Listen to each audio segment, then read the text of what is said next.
Hello, আসসালামু আলাইকুম। তো আজকে আমাদের আলোচনার বিষয়টি হচ্ছে vapour compression cycle in refrigeration and air conditioning system, অর্থাৎ রেফ্রিজারেশন এবং এয়ার কন্ডিশনিং সিস্টেমের মধ্যে কিভাবে বাষ্প সংকোচন পদ্ধতিতে কাজ করে সেটি নিয়ে আমরা আলোচনা করব। তো আমরা রেফ্রিজারেশন সিস্টেমের যে বেসিক সাইকেলটি আছে সেটি দেখে নিই। তো বেসিক সাইকেলের প্রথম যে ধাপটি আছে সেটি হচ্ছে কম্প্রেসর। তো কম্প্রেসর কি করে? তার সাকশন সাইড থেকে লো প্রেশার গ্যাসকে সাকশন করে ডেলিভারি সাইডে হাই প্রেশার ক্রিয়েট করে। এরপর দ্বিতীয় যে ধাপটি আছে সেটি হচ্ছে কন্ডেন্সার। কন্ডেন্সারের কাজ হচ্ছে হাই প্রেশারের যে লিকুইড গ্যাসটি আছে সেটি খুব উচ্চ চাপ এবং উচ্চ তাপযুক্ত থাকে, সেই তাপকে বের করে দেওয়া বা নির্গত করে দেওয়ার জন্য কন্ডেন্সার ব্যবহার করা হয়। তারপর তৃতীয় যে ধাপটি আছে সেটি হচ্ছে এক্সপানশন ডিভাইস। তো এক্সপানশন ডিভাইসের কাজ হচ্ছে সাধারণত দুই পাশের প্রেশারকে ডিফারেন্সিয়েট করা, আলাদা করা। অর্থাৎ এক পাশে এক্সপানশন ডিভাইসের এক পাশে আপনার লো প্রেশার থাকবে, অন্য পাশে হাই প্রেশার থাকবে।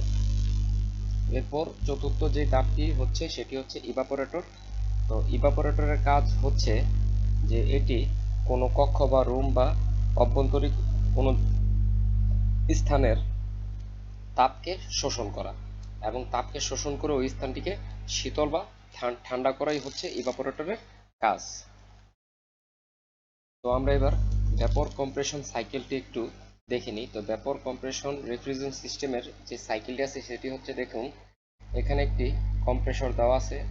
কম্প্রেসরের এই পাশটি হচ্ছে সাকশন সাইড এবং এই পাশটি হচ্ছে ডেলিভারি সাইড। তো কম্প্রেসর কি করে?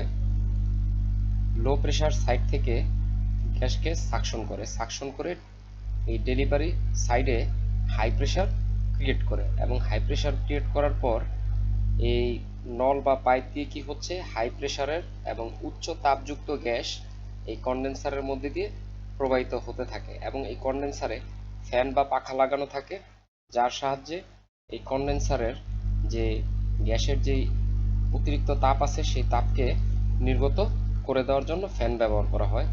তো এই কন্ডেন্সার হয়ে তার তাপ নির্গত করে তাপ কমিয়ে সেই হাই প্রেশার গ্যাস চলে যায় এক্সপানশন ডিভাইস।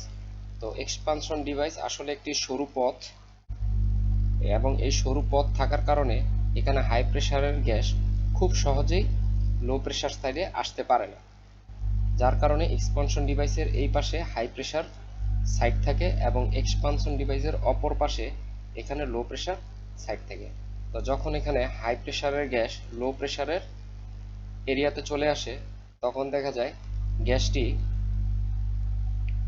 এই জায়গায় লিকুইড থেকে এই গ্যাসটি এই জায়গায় মানে গ্যাস ফর্ম অর্থাৎ গ্যাসীয় অবস্থা ধারণ করে, এবং এখানকার প্রেশারটাও তুলনামূলক অনেক কম থাকে, এবং এভাবেই সেটা ইভাপোরেটরের মধ্যে চলাচল করে। এবং ইভাপোরেটরের মধ্যে যখন এই লো প্রেশারের গ্যাস আছে, এই গ্যাসটি খুব ঠান্ডা অবস্থায় থাকে, এবং ঠান্ডা থাকার কারণে এটা কি করে, তার সারাউন্ডিং যে তাপমাত্রা আছে তাপমাত্রা শোষণ করে ওই স্থানকে শীতল করে দেয়। তো এটি হচ্ছে ভ্যাপর কম্প্রেসর সাইকেল।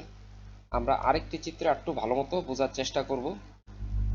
তো দেখেন এই ওয়ার্কিং প্রিন্সিপালটা আসলে কিভাবে কাজ করে, যে ইভাপোরেটর থেকে যে লো প্রেশার গ্যাসটি আছে সেটি এই কম্প্রেসর সাকশন করতেছে, সাকশন করে সেটা আবার আরেক পাশে ফ্লো বা ডিসচার্জ করতেছে, এবং ফ্লো বা ডিসচার্জ করার পাশে দেখেন এখানে লাল কালার আমরা ইউজ করেছি। তো লাল কালার দ্বারা সাধারণত হাই প্রেশার গ্যাসকে নির্দেশ করা হয়েছে। তো এই হাই প্রেশার গ্যাস কন্ডেন্সার হয়ে চলে যাচ্ছে কোথায়? এক্সপানশন বাল্বের কাছে।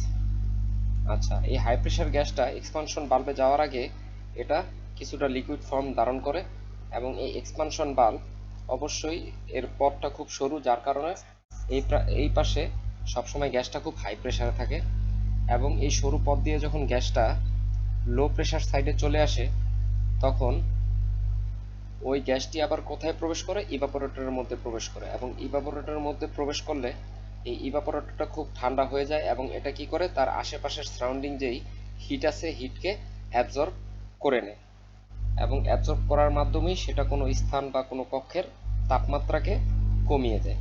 তো মূলত এভাবেই একটা রেফ্রিজারেশন অথবা এয়ার কন্ডিশনিং সিস্টেম কাজ করে। তো আশা করি আপনারা বুঝতে পেরেছেন।